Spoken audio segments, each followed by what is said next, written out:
सबसे पहले मैं आपको दे रहा हूं 500 रुपए की एक नोट। ये लीजिए 500 रुपए की एक नोट अपने पास रखिए और जैसे जैसे मैं यहां से कुछ बता रहा हूं आप इसमें मिलाते रहिएगा, ठीक है। चलिए, तो आज ये जो 500 रुपए की नोट है इससे जुड़े हुए 6 बातों पर चर्चा किया जाए। पहला कि इस पे जो ये सीरीज है वो 9 कैरेक्टर का ही क्यों होता है, उसमें से भी 6 अलग और 3 अलग क्यों होता है, इसके पीछे का राज क्या है। दूसरी बात, इसमें आप देखेंगे ध्यान से, देखो उभरा हुआ एम दिखाई दे रहा होगा, इधर देख लीजिएगा ध्यान से, उभरा हुआ एम दिखाई दे रहा होगा, इसके पीछे का राज क्या है। और तीसरी बात, ये नोट भारत के किस प्रिंटिंग प्रेस में छपा हुआ है। भारत में नोट छापने के 4 कारखाने, 4 जगह, कौन कौन से जगह अभी मैं क्लियर कर रहा हूं। चौथी बात, स्टार लगा हुआ नोट अगर आपके पॉकेट में है, आपके पास है, अगर सीरीज में कहीं से स्टार है तो फिर आप भाग्यशाली हैं, आप सौभाग्यशाली हैं, ऐसा मैं क्यों कह रहा हूं वो भी क्लियर हो जाएगा। अगर पांचवी बात की जाए तो फिर ये जो सीरीज है, एक ही सीरीज के एक से ज्यादा नोट मार्केट में है, एक ही नंबर सीरीज के 2 या 2 से ज्यादा नोट कैसे हो सकते हैं। और आखिरी बात ये होगी कि ये जो नोट है हम कैसे जानेंगे कि किस साल इसकी छपाई हुई है। इन 6 बातों पे चर्चा किया जाएगा और जो मैंने नोट दिया है उसको रखिएगा मत, कमेंट बॉक्स में वापस कर दीजिएगा, ठीक है। तो सबसे पहले बात कर लेते हैं नोटों की सीरीज की। ये जो सीरीज आपको दिखाई दे रही है इसमें कोई बहुत बड़ा लॉजिक नहीं है। ये जो सीरीज है ये सिर्फ और सिर्फ एक नोटों की सीरीज है। 6 कैरेक्टर्स की एक सीरीज होती है 1 से लेकर 6 तक। ये कैसे हो सकता है, ये 1 1 1 1 1 ऐसे करके भी हो सकता है, 9 9 9 9 करके भी हो सकता है। अब चूंकि इतने ज्यादा करोड़ों अरबों खरबों में नोट छपते हैं, तो रोज खराब भी होते हैं, रोज वापस भी होते हैं, रोज छपते भी हैं, ये कंटिन्यू प्रोसेस चलता रहता है। तो फिर उसके लिए क्या किया गया, उसके आगे एक प्रीफिक्स लगा दिया गया, यानी कह सकते हैं आप उपसर्ग। उपसर्ग यानी कि 3 कैरेक्टर के। अब 3 कैरेक्टर के अलग अलग रूल हैं, अब उस रूल को जरा समझ लीजिएगा। अब आरबीआई का रूल क्या कहता है, आरबीआई एक्ट 1934 में साफ साफ कहा गया है कि 5, 10 और 20 के नोटों के लिए पहले 3 अक्षर का प्रीफिक्स होगा, फिर उसके बाद से आगे 6 कैरेक्टर की क्रम संख्याएं होंगी। अच्छा, प्रीफिक्स जो होगा उसमें पहले 2 कैरेक्टर अंक के होंगे। अब देख लीजिएगा किस किस, 5, 10 और 20 के नोट की बात कर रहा है, तो 5, 10 ये मैंने ली है 20 रुपए की नोट। तो इसमें पहला जो 2 कैरेक्टर होगा वो कौन सा होगा, वो अंक होगा। देखिए इसमें लिखा हुआ है, पहले 7 है फिर 3 है। उसके बाद तीसरा कैरेक्टर जो होगा वो कोई ना कोई अक्षर होगा, ए से जेड तक का कोई ना कोई अल्फाबेट होगा। यहां पे देखिएगा लिखा हुआ है पी। तो ये जो है ये एक प्रीफिक्स यानी कि उपसर्ग के तौर पे ले। उसके बाद से ये 6 अंक की संख्याएं होंगी, वो 6 अंक की संख्याएं 00001 से लेकर के 99999 तक कुछ भी हो सकता है। तो बात समझ में आ गई ना, इसमें कोई बहुत बड़ा लॉजिक नहीं है। लॉजिक किसमें है, ये जो उभरा हुआ आपको दिखाई दे रहा है इसमें सबसे बड़ा लॉजिक, ये जो उभरा हुआ कैरेक्टर दिखाई दे रहा है। बात क्लियर हो गई। खैर अभी आते हैं उस पर। तो ये 5 से लेकर के 20 रुपए की नोट की बात हो गई, लेकिन अब 50, 100, 200, 500, 2000 नोटों की बात कर लें तो सब कुछ वही होगा। ये 6 कैरेक्टर्स यहां और 3 कैरेक्टर्स यहां, लेकिन थोड़ी सी चेंजिंग। अब थोड़ी सी चेंजिंग क्या है इसमें जरा देख लीजिएगा।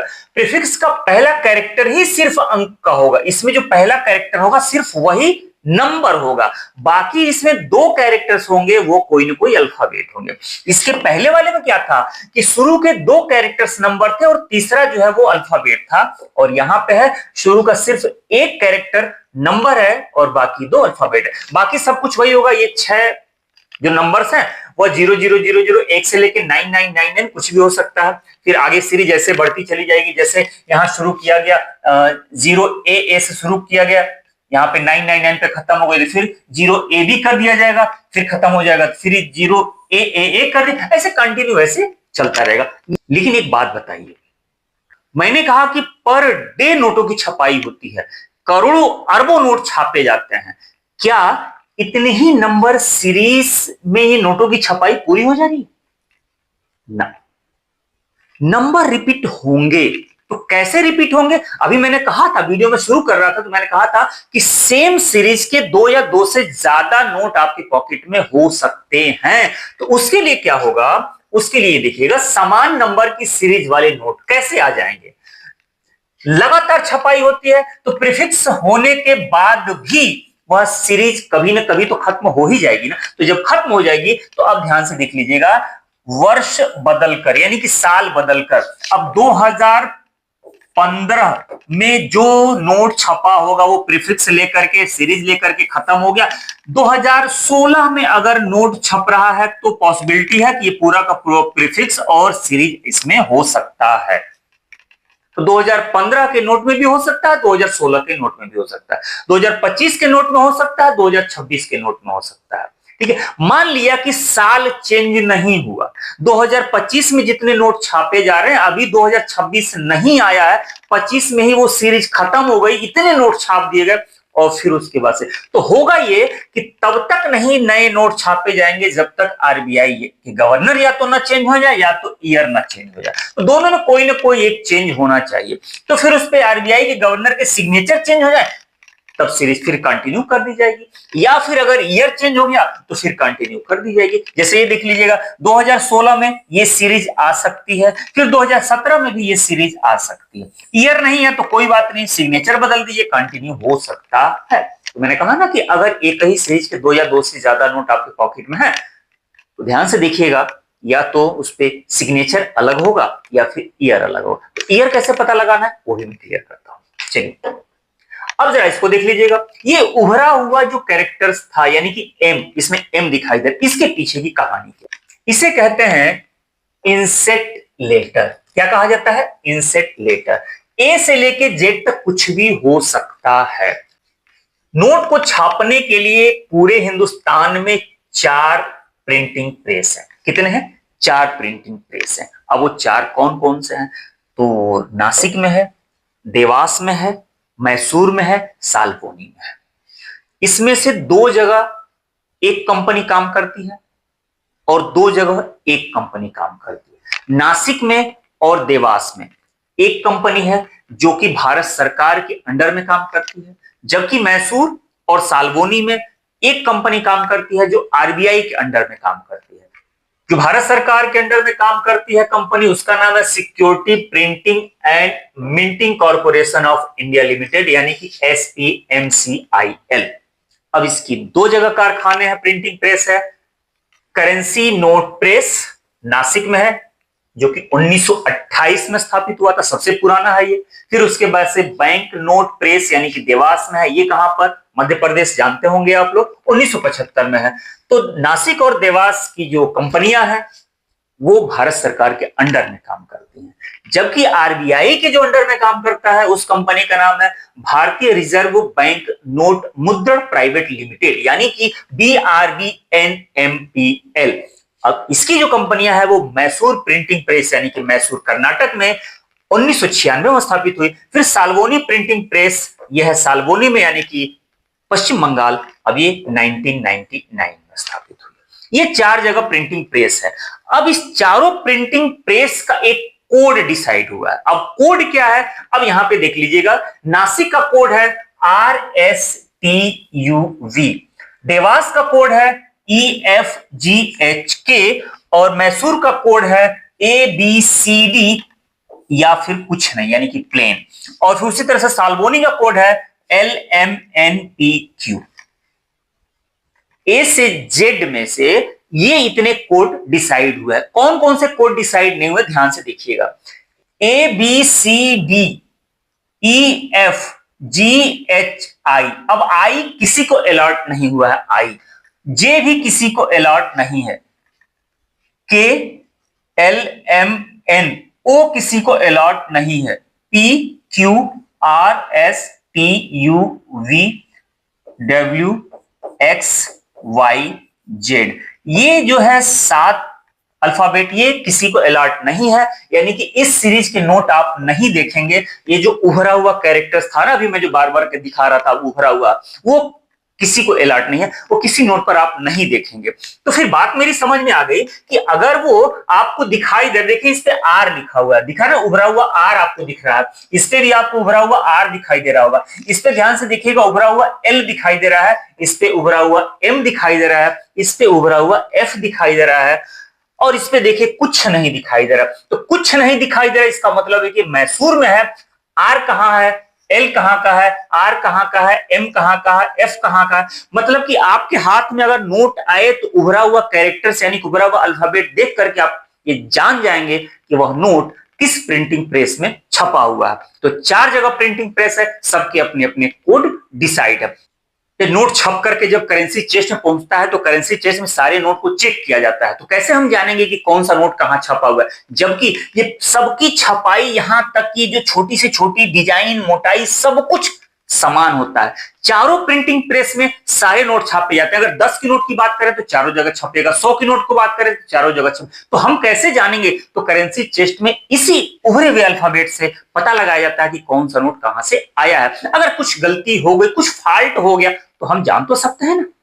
बात समझ में आ गई? चलिए आगे। अब इसके बाद मैंने कहा था कि ये जो है स्टार के नोट, और मैं स्टार के नोट के साथ एक और बात कहा था कि अगर ये नोट आपके पॉकेट में है तो समझिए कि आप भाग्यशाली हैं, आप सौभाग्यशाली हैं। अब कैसे सौभाग्यशाली हैं कि कम से कम आप उस बात के गवाह हैं कि आरबीआई से भी गलती हो सकती है।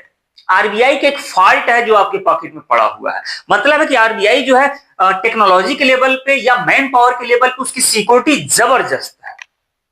मतलब एक कहा था ना कि कहावत की परिंदा भी पर नहीं मार सकता, तो नहीं मारता है, लेकिन कभी कभी ऐसी गलती हो जाती है कि नोट छापते वक्त कोई एक सीरीज जो है वो गलत हो जाता है, कट हो जाता है, कुछ फॉल्ट हो जाता है, कुछ मिसप्रिंट, कुछ भी है। मतलब अगर ऐसा कुछ हुआ तो 2006 से पहले वो सीरीज जो है अगर वो कुछ फॉल्ट हो गया तो वो सीरीज की नोट ही गायब कर दी जाती थी। गायब का मतलब करेंसी चेस्ट में पाया गया कि वो गलत है तो वो सीरीज की नोट मार्केट में नहीं उतारी जाती थी। लेकिन बाद में उसका रिकॉर्ड रखना बड़ा टफ हो जाता था। अब लिक्विडिटी भी बढ़ानी है, तरलता मेंटेन किए रहना है, तो आरबीआई ने क्या किया, 2006 में एक रूल बनाया कि अगर किसी वजह से कोई नोट फॉल्ट हो गया तो फिर वो गायब नहीं करना है, उसी सीरीज की दोबारा छाप दीजिए, लेकिन उसमें स्टार लगा दीजिए ताकि ये पता रहे कि ये फला सीरीज में कुछ मिसप्रिंट या कोई फॉल्ट या कुछ करेक्शन हुआ था। ये रिकॉर्ड जो है अलग से रखने की जरूरत ना पड़े, वो स्टार देख के समझ में आ जाए कि ये चीजें हैं। तो कहीं भी स्टार लगाओ इसका मतलब है कि नोट फर्जी नहीं है, नोट सही से, लेकिन वो एक पहचान है कि आरबीआई से गलती हुई है यहां पर। क्लियर? अब आगे क्या देखा जाए? आगे ये देखा जाए कि आप नोट देख करके कैसे जानेंगे कि नोट की छपाई किस साल हुई है। उस पे सन कहां लिखा होता है? तो सन लिखा होता है, ये देखिएगा, ये 500 की नोट है ना, तो पीछे वाले हिस्से पर 500 के पीछे, अभी मैंने जो नोट दिया ना उसके पीछे पलट के देखिएगा, 500 रुपया लिखा होगा। अब उसी के पास ये देखिए लिखा हुआ है 2017। ये 50 रुपए की नोट है, ये लिखा है 2019। ये 20 रुपए की नोट है, इस पे लिखा हुआ है 2023। ये 100 रुपए का पुराना नोट है। अब यहां कहां लिखा होगा? तो पीछे ही लिखा होगा, लेकिन साइड वाली पट्टी पे नहीं, नीचे वाली पट्टी पे ये लिखा है, देखिए यहां पर लिखा होगा। ठीक है। और ये लिखने की शुरुआत कब से हो रही है? तो लिखने की शुरुआत हो रही है 2005 से। 2005 से पहले नोटों पर ईयर नहीं लिखा जाता था। अब ये ईयर लिखने की शुरुआत क्यों हुई?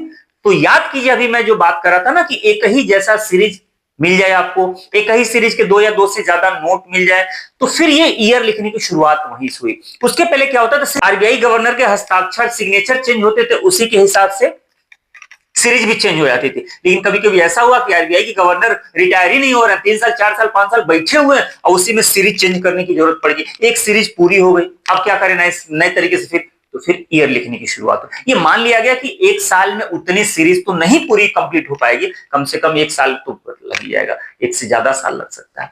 तो फिर 2005 में ईयर लिखने की शुरुआत हुई और तब से कंटिन्यू ईयर लिखा जा रहा है। तो आज की वीडियो में मैंने नोट से जुड़े हुए इतनी बातें बताई, 6 टॉपिक पे मैंने बात किया। एक तो सीरीज 9 कैरेक्टर का ही क्यों होता है, 9 में 6 अलग और 3 अलग। फिर उभरे हुए कैरेक्टर की मैं जो बात की वो लाजवाब था कि वो देख करके हम बता सकते हैं कि कौन सा नोट कहां पर छापा गया है। स्टार वाली बात मजेदार थी। स्टार मतलब यह कि आरबीआई का एक फॉल्ट है, और same character, same digit, same series के 2 या 2 से ज्यादा नोट हो सकते हैं, ये पॉसिबिलिटी है। और नोट पर ईयर लिखा जाता है, कब से लिखा जाता है ये भी मैंने बता दिया। अब आप बताइए इसमें से कौन सा टॉपिक, कौन सा पॉइंट और कौन सी मेरी बात आपको आज लाजवाब लगी, कौन सी बात मेरी आपको सबसे अच्छी लगी, वो कमेंट करके बताइएगा। आज के वीडियो में आपको सीखने को क्या मिला ये भी कमेंट करके बताइएगा। और हाँ, और लास्ट में जाते जाते 500 रुपए जो मैंने आपको दिया था वो कमेंट बॉक्स में आप देते जाइएगा।